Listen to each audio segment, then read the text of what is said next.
We are live with the Sports Talk ATL podcast. I'm Chase Earl at Sports Talk ATL on Twitter, joined by Alex Lord at Go Sports Talk on Twitter. 1-1 in the NLDS. Maybe not exactly where I thought we'd be, but I'm not totally surprised that we lost game one. I mean, you have like a 5-day layoff against a team that's just won 2 in a row, got to play. I always think that's an advantage. I love the first round bye. Like, I'll take it every time because I hate a 3-game series. But like those 5-day layoffs, like they crush momentum. But then in a must-win game yesterday, Kyle Wright was just, I mean, he was something else. He was out of this world. And I think it's time to start. I said it to a guy in the game yesterday. I said, I think Kyle Wright's the most underrated pitcher in baseball, like all of baseball. Like, you guys won 21 games and has like a 3 ERA. And like, I don't think the casual baseball fan even knows who he is. Like, but they know now. They know now. I don't even think Braves fans. I don't even think Braves fans really respect. I mean, me personally, I think he's great and all, but I was nervous as hell about yesterday. I was, it could have been one of those where he gets roughed up real quick and, you don't know what's going to happen. But he outdueled Wheeler. I mean, for the entire game, I was just a bundle of anxiety. Baseball raises my blood pressure so fucking much. It is unreal. Every pitch, I'm just, biting my nails. And Kyle Wright came through. I could not believe how well he pitched yesterday. I don't think anybody can believe it. I mean, besides maybe you, that's just ultra confident. But, I'm more pessimistic. Like most sports fans are more pessimistic, I think. And, I was totally proven wrong. I mean, Kyle Wright was lights out. Lights out. Yeah, I mean, it's probably the best. I mean, and you just think about the situation. It's pretty much a must-win game. You can't go down 2-0, go on the road. I mean, I think the Braves of all teams could do that. I think they're a better team. I said I won't be nervous. I will not be nervous about a Braves game. Like, I seriously won't. Like, this is how confident I am until we are down in an elimination game. When we're down in an elimination game, that's when I'll actually be like, maybe we aren't going to win it all this year. But I just have so much confidence in the team because time and time again, like, yeah, going into the game, I'm like, yeah, I'm kind of nervous. Like, but dude, we just do it. Like, we just do it. Like, yes, people want to talk about Zach Wheeler. People want to talk about, Aaron Nola. Guys, Kyle fucking Wright. Spencer fucking Strider. Like, we got some guys going too that are pretty damn good. And last night, Kyle Wright showed that. And he was better. He outdueled him. And listen, and I talked to my dad after the game. We were talking about it. Like, Kyle Wright and Spencer Strider need to be talked about just as much as Max Fried. Like, I don't want to hear – I love Max Fried. But Kyle Wright and Spencer Strider, like, that could be your 1-2. They might be the 2 best pitchers on the team. I mean, what Kyle Wright did this year, unbelievable. And what he did last night, unbelievable. With everything on the line in front of a million people, knowing that you're going to have to match zeros with Zach Wheeler, knowing that that's what you're going to have to do, everything on the line. I mean, the second inning, Bryce Harper gets to third base, strikeout. I mean, he dealt. It was a thing of beauty, and that's why I have confidence in these guys because this team from top to bottom, like, they got horses. Like, it's just a bunch of fucking horses. There's no holes. So I'm confident in them, and I'm confident that we'll go into Philly, and I don't think we're coming back home for a game 5. I think we win both games in Philly. I think we smack up Nola. I have respect to Nola. I think we smack him up. I am interested to see how we approach the Strider situation. I heard he was available for yesterday's game. What does that mean? So is he starting or is he relieving? Like, what? Like, I know it's the playoffs and you kind of just have to go off like whatever's happening, but what is Spencer Strider? Like, is he only able to go 3 innings? Is he able to actually go a whole start? Like, I don't know what to expect there. That's the one thing that worries me. Yeah, I think if he is a starter, I think he gets game 3 because if we lose game 3, you don't want to have Spencer Strider go out there for game 4 and then, never be really in that situation where he hasn't pitched in a postseason game, started a postseason game. And Charlie Morton's just done it time and time again. He's got the most experience on our staff. I think you go that way. Plus, I mean, that's a good point. Is he healthy or is he not? Like, can he go 6 innings or can't he? I think there's no reason, for Snit to, show us his cards. We're just being eager Braves fans. But I am curious to see what he's going to do. I mean, I'm sure he's going to announce a starter right up until, the last second.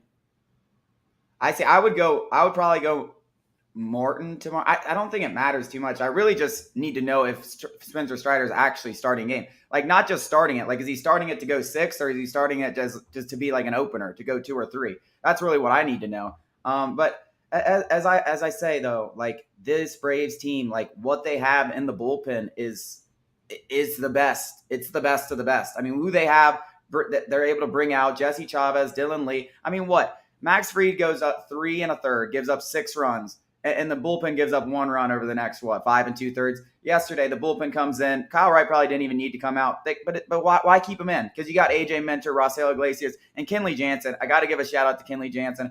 I think me, along with most Braves fans, are ready to say, hey, find a new role, like, or, you can't keep closing games. And I do think we were close to that point because Iglesias was being so good, and he has been so good, and we need to talk more about that. That guy is, he's unbelievable. I mean, guys come to the Braves, and they're just better. Like, I get why Mets fans and teams that have to play us, like, hate us. Because, like, from top to bottom, from the moment we draft guys, the way we develop them in the minors, the way we develop them up here in the majors, the way we just go and get guys that aren't as good, and then they come here and they're just 10 times better, like that would piss me off too. Oh, and then on top of that, we're going to sign him for 10 years, $100 million. Yeah. Yeah. Oh, yeah. We're going to go back to back. I would be pissed too.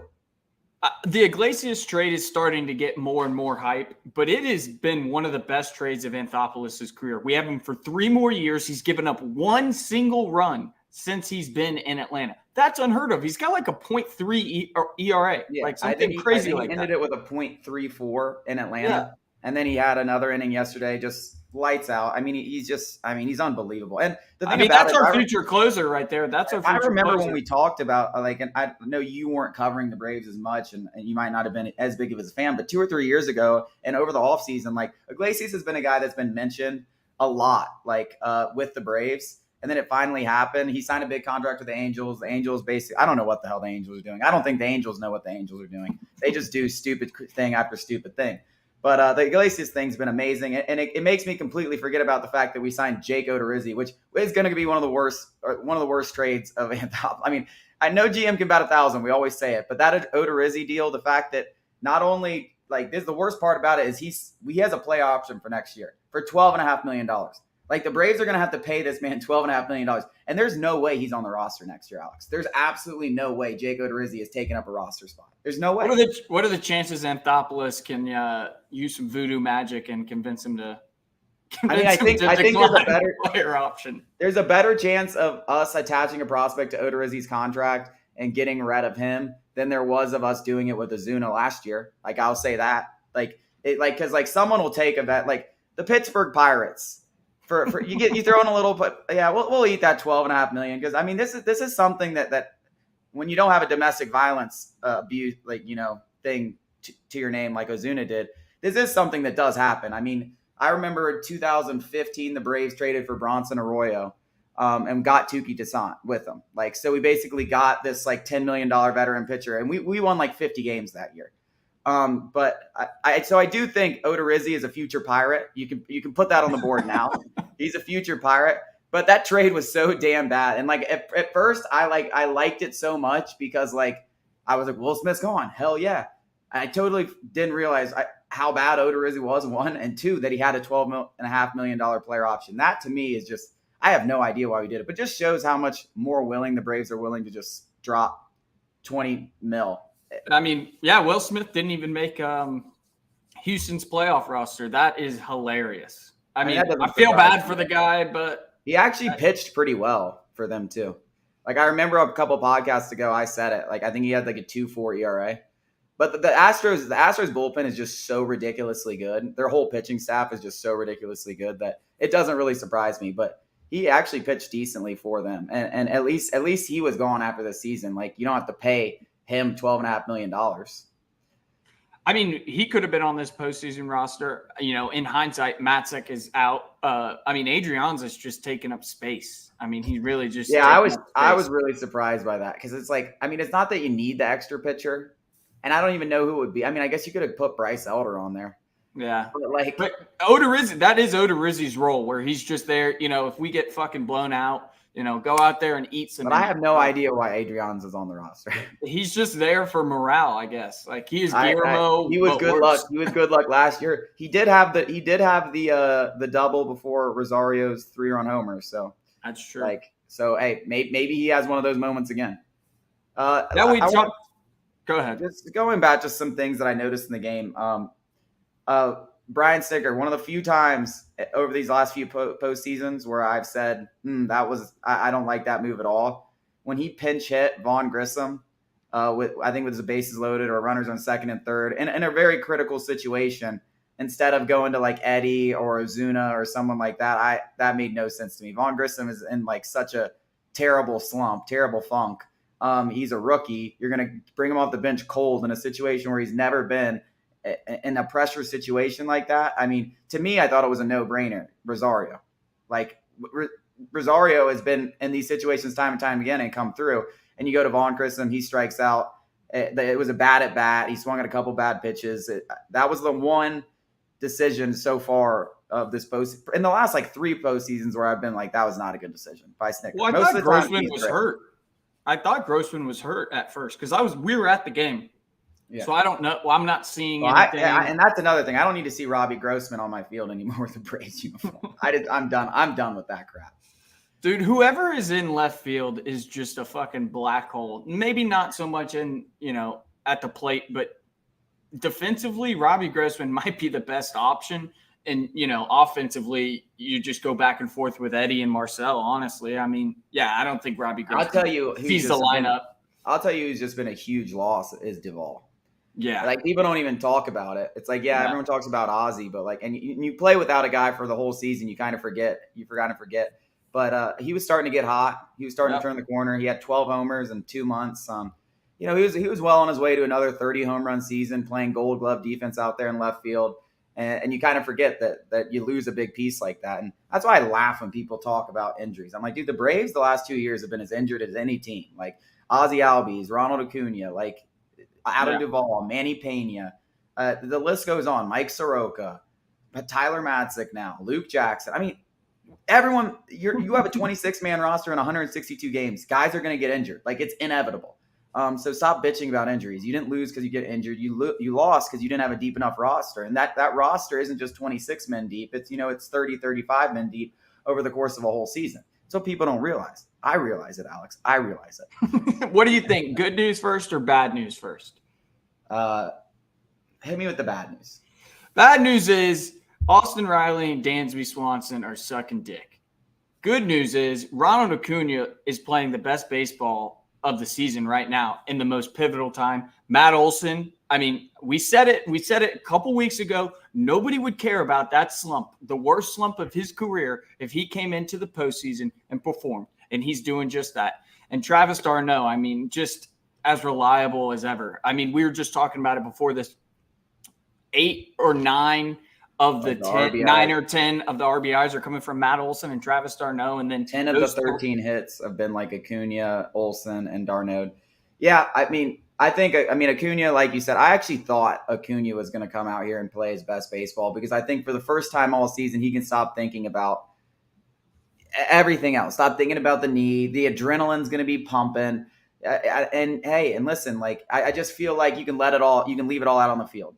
I feel like you can finally do that. I feel like everything's been waiting to this point. I mean, you saw him intentionally, especially the last 40, 50 games.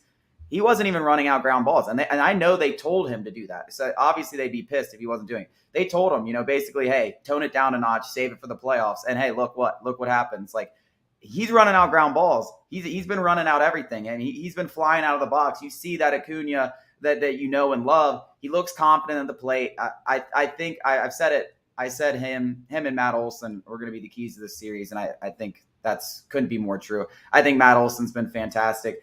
He's gotten hot at the right time. And listen, the Braves are going to get to the playoffs no matter if they have Freddie Freeman or Matt Olson playing first base. It's going to be about these moments. That's what's going to define his Braves career. I don't give a fuck if he has 3 WAR every damn season if he comes out here and is Reggie Jackson in October. I just don't. That is and so far that's what he's been. Huge hit last night. Had a huge 3-run homer in game 1. Well on his way to becoming NLDS MVP if the Braves can win this. But like you said, d'Arnaud needs some love, man. That guy he's got to be. I mean, talk about underappreciated, man. He just does it. Like like there's nothing sexy about it.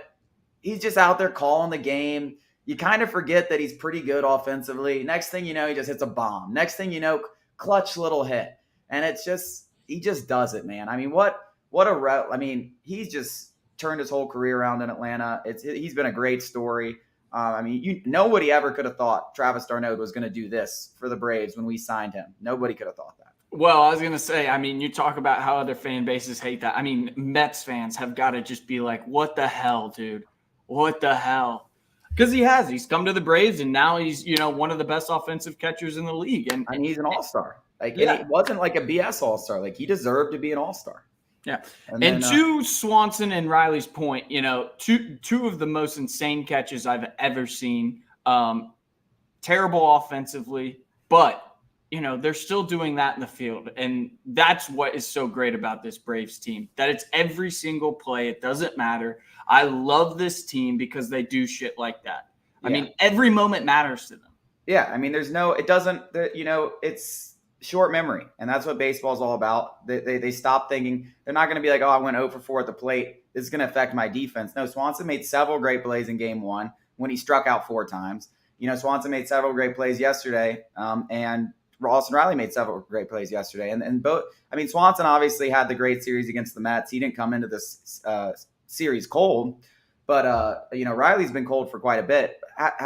You wouldn't know it. You wouldn't know it by the way he's handled himself in interviews. You wouldn't know it by the way he's let it affect him defensively. You wouldn't know it. I mean, consummate professionals. I mean, I look at that left side of the infield and I just think like those are the leaders of your team, which is why, and we're not going to get into this because that's not what this podcast is about, but it's like, you can't let Dansby walk. Like, that is just like, he is the sheriff, and like, not in a bad way. Like, it's just like, he is like, ever since he came to Atlanta, like he was supposed to do something, like, and it was bring this team up, make him a perennial winner. They marketed him like that. Like, this is who he was born to be.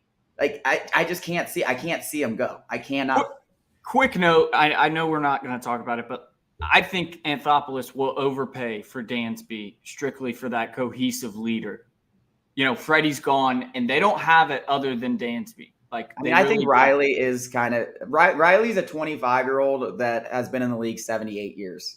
Like, he is a 45-year-old man. He is a 45-year-old man. He's married with a child. Like, the way he talks, like, so calm, so soothing. Like, I could go to bed listening to Austin Riley whisper in my ear. I really could. Like, they're just so him, Dansby, like, it's just like they need to be here forever, man. And don't forget about Ozzie. Ozzie could be coming back at some point in the NLCS. That would be a huge boost. Dodgers lost yesterday. Things are getting a little itchy over there in Los Angeles, but I guess you could say the same thing about us. I mean, yeah, I'll believe it. I'll believe they'll lose a series, just like I'll believe the Braves will lose a series when they're down in an elimination game. That's about when I'll start thinking, oh, the Dodgers might actually lose this series, because they've been here, done that. Nothing's going to faze them. Looking ahead to tomorrow, you get Nola. We don't know who's going to be going for the Braves. But I just, like I've said time and time again, I feel good. Like, I don't go into the game nervous. I know these guys are going to go out there and play, and they're just so damn deep. So damn deep. Tomorrow it could be Michael Harris. Michael Harris just missed a home run. Almost hit a, yeah. If he could get, you talk about this, how many teams can you have Michael Harris struggling? You got Dansby Swanson struggling. You got Austin Riley struggling. You got all these guys struggling. Yet somehow you can just compete and win games and overpower teams like that. It's so rare. Like, that's why this team is so good. Yeah, speaking of shortstops, Trey Turner had a really bad error yesterday, and Dansby has just been a fucking vacuum at shortstop. Just a vacuum. He's been unreal. I love Trey Turner. He's one of my favorite players, but I just don't even care. Like, it's not even like the little bit that he might be better than Dansby isn't worth it to me. Like, one, you're going to have to pay for that little bit that he is better. But two, like, I just, like, there's the guy, like, I swear to God, he bleeds Atlanta. Like, it's everything about his life. He was put on this earth to be the shortstop of the Atlanta Braves and win championships. Like, it really, I believe that in my blood. So he has to be here forever. He has to be here. We can't let Freddie, he was a Cali boy through and through. He always wanted to go back home. Wow, whatever. Atlanta. Marietta, Kennesaw. You don't come from Kennesaw, become shortstop, win championships, and then leave. Just can't happen. Can't happen. Yeah, Nola on the mound tomorrow, LSU. But after we just took care of Wheeler, and come game time, I'm going to be a bundle of nerves again. It's just how I am. I was looking at the guy next to me, and he's a Phillies fan, and he's just like, dude, there's just like nothing like baseball anxiety. And I'm like, dude, I try to tell everyone this. I'm like, you guys don't get it. Like, you go watch a playoff game, especially when you poured your soul into a team. Like, you've watched this team 160 nights out of the year. Like, these are basically your family. You know more about Dansby Swanson's life than my own uncle. Like, I really do. Like, so it's like, these guys are like my family. I've watched them 160 nights a year. And now it's all this shit's coming down to a couple pitches, and every pitch could change the game. Every pitch, one swing of the bat changes the whole course of a series, a season. And it's just like, there ain't nothing like it, bro. It's so much more stressful than football or basketball or any of these high-paced games, because it's like, oh, foul ball, shit. Yeah. Oh, it's like there's nothing worse. A base is loaded and you got a 3-2 count and they foul the ball off 7 times. It's like, I'm going to die right here. Watching the Falcons, watching LSU, watching the Hawks, I get upset and I get irrationally angry, and, my girlfriend doesn't want to talk to me and everything. I'm telling you, the Braves have an actual, they have control over my life. Like, all game yesterday, I was in a bad mood until we started scoring. Like, I was in a bad – Aaron was asking me, she's like, are you okay? And I was like, no, it's 0-0. Like, don't talk to me. Like, I'm just seriously, like, they control my emotions so much. I'm sure a lot of people are like this. So, I'm not crazy, maybe a little bit, but like this. And I just got like heavily into baseball. I mean, I've been a Braves fan all my life. I know the Marcus Giles, I know all those guys, but like watching 95% of the games in a season is just different. And it feels different in the postseason. Yeah. Now do it for 25 years. Yeah, some of the guys that are probably listening. But imagine doing it with somebody like the Mets. Like, at least we're, at least we have something to look forward to. Now we can sit here and pump up our chests and like we just won a World Series, but we used to be the fucking Mets. Like, and it was almost worse because we won 21. We won 21 division titles and 1 World Series. Like, that's awful. Like, we went to the playoffs 20 times with the best, with like rosters, but like as good or better than we have now. Like, we were winning 103 games and losing in the first round like clockwork. It was like, oh, the Braves, they won the most games in the league by 10. They're the team, and then lost in the first round. Astros, Cubs, Marlins. The Marlins went to the playoffs 2 times and won the World Series twice. In the same time span, we had like 20 appearances. It's ridiculous. But now you finally get one. Now you get one. And now you feel confident. Now you feel cocky. Be cocky. No humble. All the time. No humble. Go Braves. Go Braves. All right. Should we talk Falcons? Should we talk about what happened? Should we talk about what happened last week? Yeah, go ahead.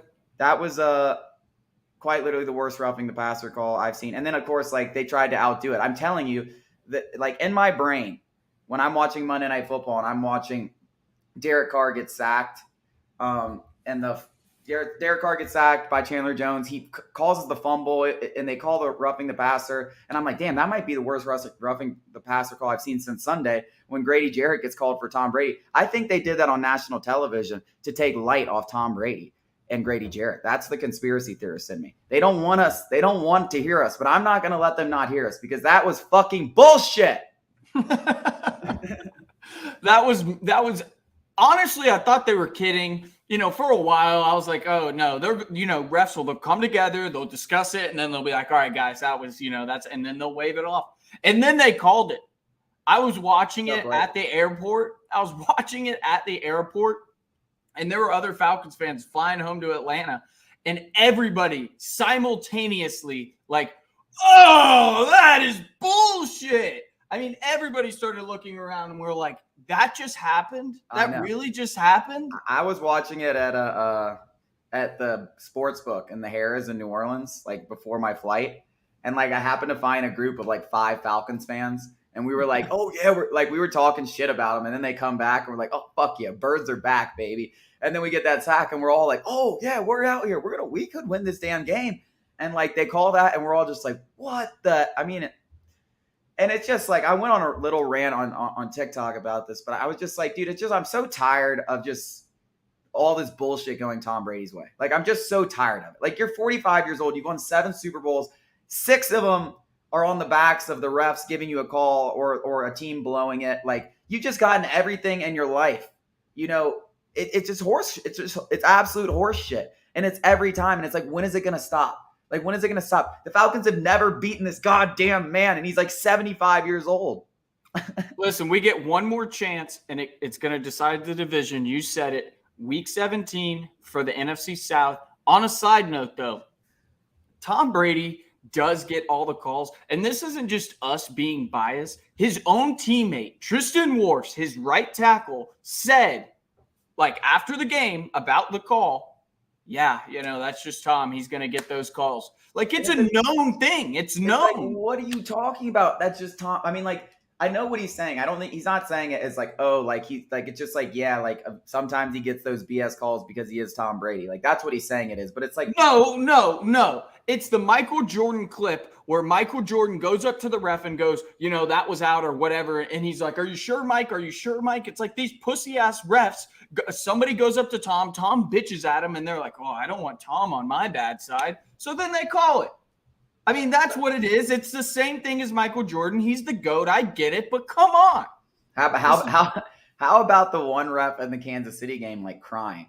Did you see that? Or like flinching? No. He was like in tears, bro. He was in like tears, like after like, and then like, I don't know. And this is like how big of a home field advantage like Arrowhead is. Like, that bad call on the roughing the passer happened, and I swear to God, they booed the shit out of the refs for the next like 2 quarters, and they got every single call. It was unbelievable. There was the most deciding factor was a 4th down field goal attempt that the Kansas City missed, and they called a defensive holding call. And I don't know if you saw the play. It was nothing. There was nothing there. Those don't exist on the field goal. There was nothing. That don't exist.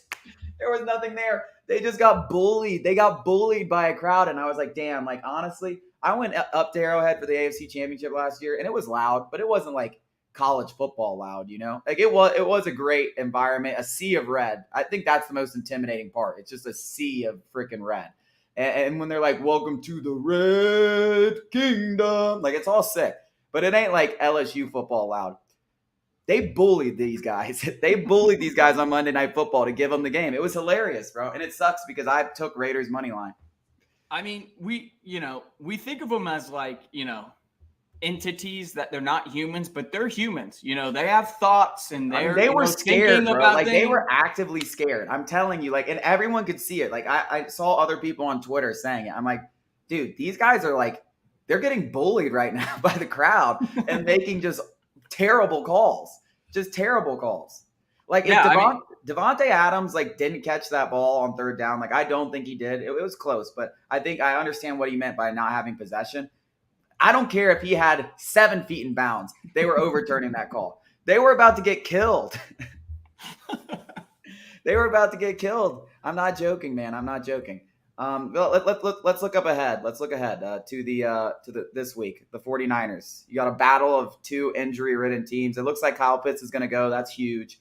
Without Kyle Pitts, I don't give us much of a chance. But with Kyle Pitts, I feel a little bit better. Obviously, they're super banged up, but I think it's going to have to come down to who, Marcus Mariota.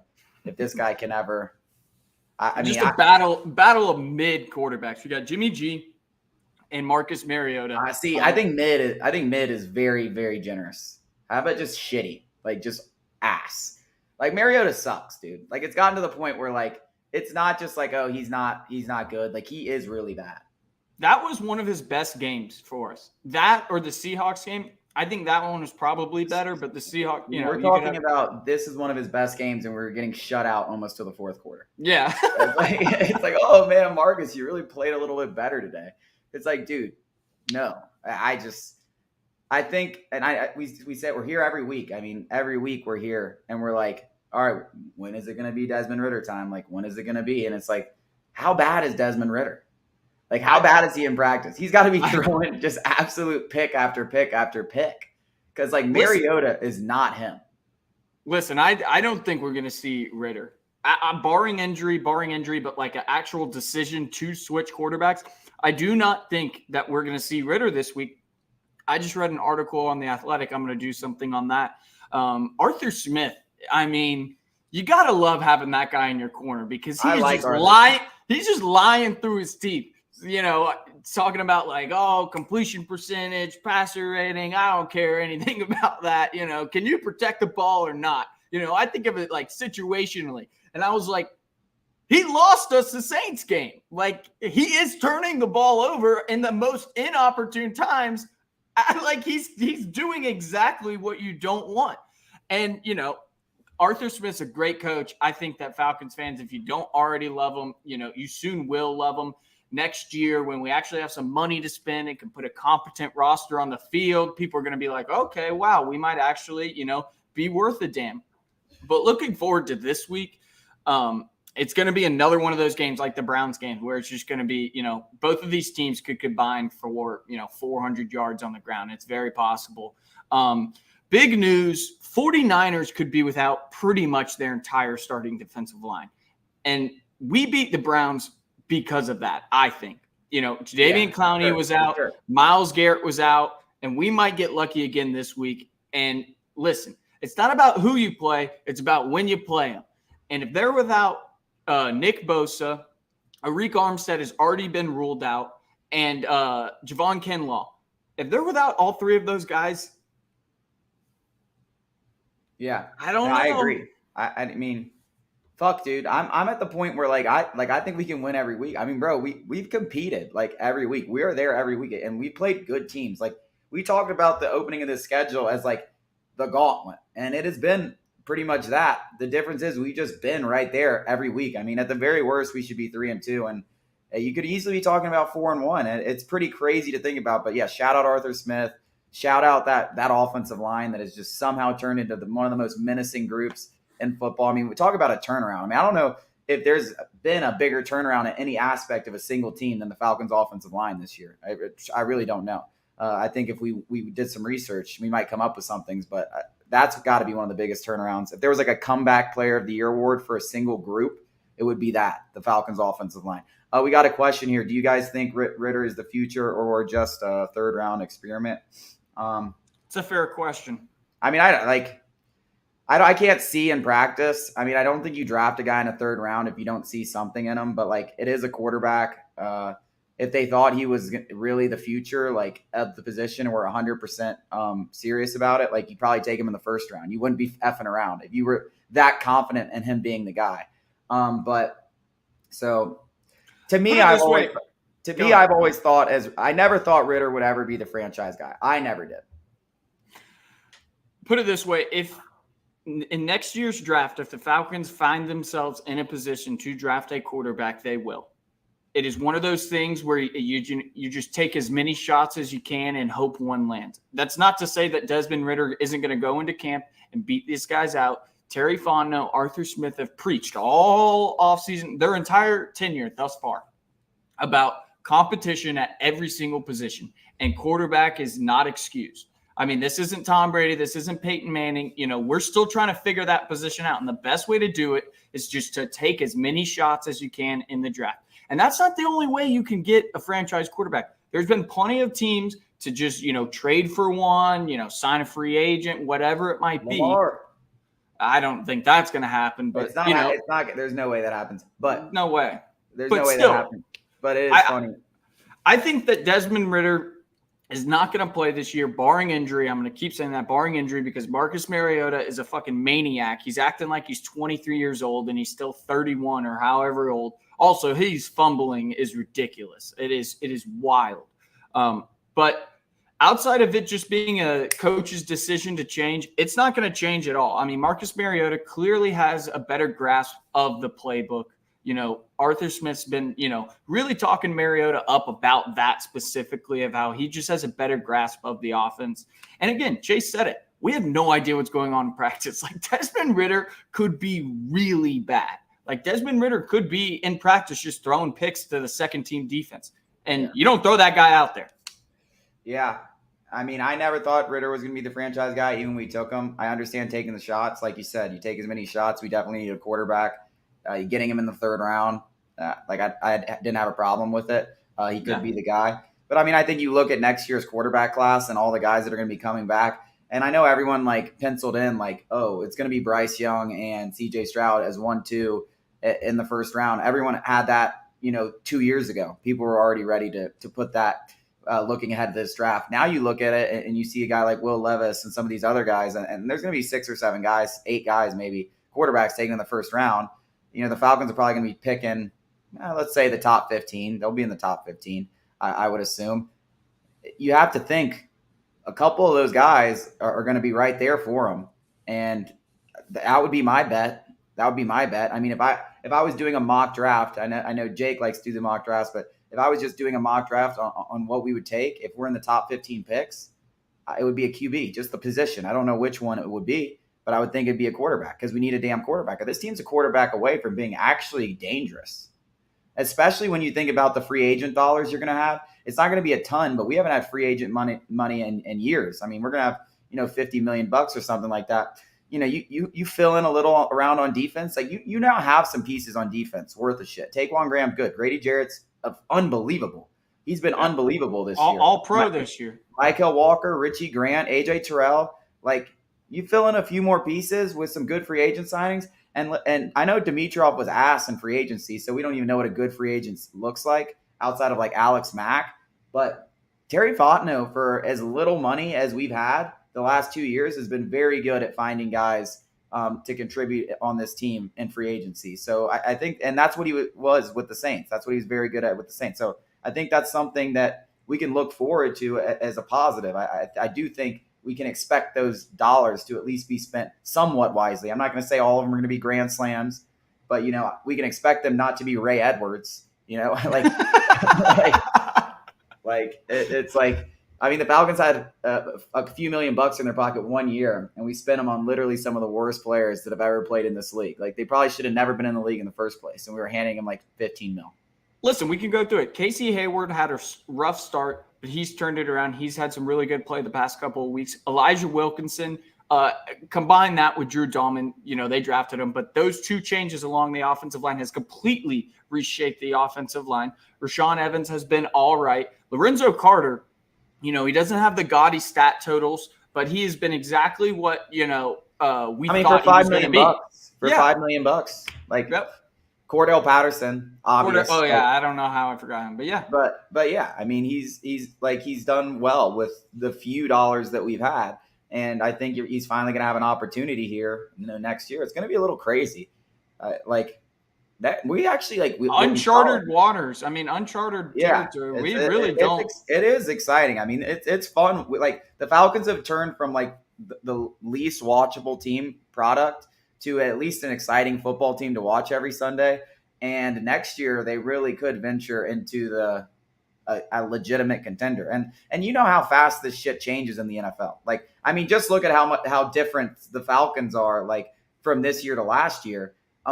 You make a couple good moves, like all of a sudden you're nasty, like all of a sudden, like you're winning the NFC South and, competing for the NFC. I mean, you look at the NFC, the landscape, the future of the NFC, it's all like, I mean, the Rams don't have a draft pick for 87 years. The NFC West is not nearly as good as everybody thought. The NFC South, holy shit, I don't know what the hell is going to go on with this division. If Tom Brady retires next year, we might win the division by 3 games. I did something about the NFC South. The Packers are not the Packers anymore.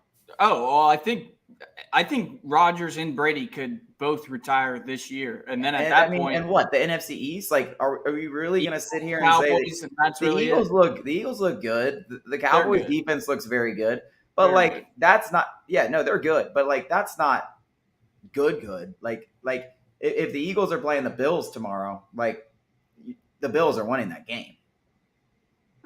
Yeah, definitely. I mean, yeah, definitely. The NFC South, the Falcons have around, these are all projections, $50-ish million in cap space. The Bucks are 10 million or 15 million over, or the Panthers are, and then whichever one, vice versa, is 25-ish million over the cap. And then the Saints are like $45 million over the cap. They're the bottom 3 in 2023 in cap space. I have to wrap this up because I have maintenance coming in. I would love to continue this. This was fun. Let's do this live more often. I liked it. Yeah. All right. Anyways, we'll talk more hopefully after the Braves win. Go Braves, go Falcons. Let's get some wins this weekend.